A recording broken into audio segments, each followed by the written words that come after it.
Hi there, I'm Dr. Sarah Trunk, one of the owners of Balance Within Physical Therapy, and today I wanted to answer a question that we unfortunately hear a fair amount, which is, why am I still in pain after having a hip replacement surgery?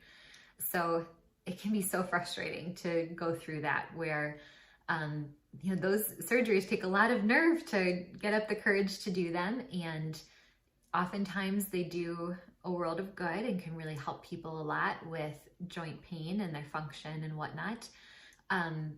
But sometimes people do end up in pain still, despite having that surgery months ago or years ago. We do find that physicians are kind of a mixed bag, with some do recommend physical therapy after a hip replacement, but there are some that don't. Personally, I may be biased being a physical therapist, but oh my goodness, I feel that everyone deserves PT after a hip replacement. There are so many factors that go into why someone developed arthritis and problems with their hip joint to begin with.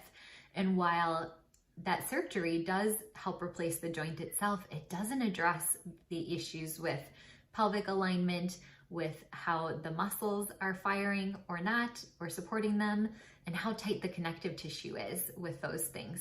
So those are all the things we do address on the back end of it. Additionally, most hip replacements are done with what's called a posterior approach, where they're actually making an incision along the outside of the hip or near the glute area. And there are a lot of people that get a lot of scar tissue that develop after those hip replacements. And so, rubbing the surface of a scar can be helpful, but really that scar tissue goes really deep. And so we do often find that the specialty myofascial release style of work that we offer is really helpful with that, since we're not just rubbing the surface of the scar, we're actually gently hooking into that and pulling it, so it's tugging all the way down into that tunnel of the scar and giving it time to release and decompress all of those surrounding tissues. So that would be the first reason that I often find that people are still in pain after a hip replacement, is that there's really deep, significant scarring happening that's really gluing all of those muscles together, not letting the muscles fire really well, and it's causing irritation and discomfort with being so stuck. So oftentimes we're able to loosen up that scar tissue within a few sessions, and people usually get a lot of relief from that and find that the muscles get the stranglehold taken off of them, and they're able to fire better and support their hips better. They're able to feel stronger, feel like they can balance better and function better as well. Another reason that we often find people might still be in pain from after a hip replacement surgery would be from tight muscles and tight connective tissue. So that really is a specialty, like I mentioned, of our practice, with the style of myofascial release work that we practice. So loosening up some of the tight hip rotator muscles and back do help us get into that figure 4 position again, to get our shoes and socks on and off safely.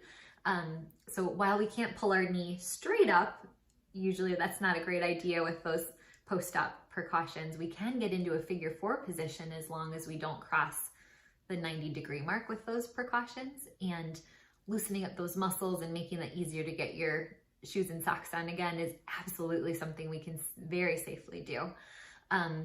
Oftentimes we'll see that the quadricep muscles in the thigh can be really tight, or the IT band's really tight too. So these really tight connective tissues and muscles that can often happen from sitting a lot and whatnot create a lot of pressure on the joint itself, and can be a reason why we develop arthritis to begin with.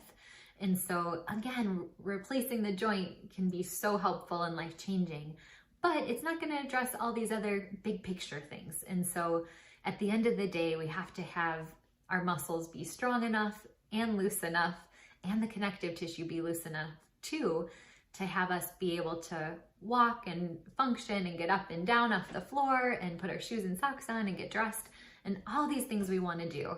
And so there usually are mechanical reasons why this is happening. And so if this is happening to you or a loved one, I just want you to know that it's something that we help people with all the time very successfully, and we're happy to be a second opinion or a first opinion whatever might make sense for you. We do offer free consults in person and on the phone, and we're happy to be a resource for you. So feel free to reach out if we might be able to help you. You can find out more information at www.balancewithinpt.com. Thanks so much and take care.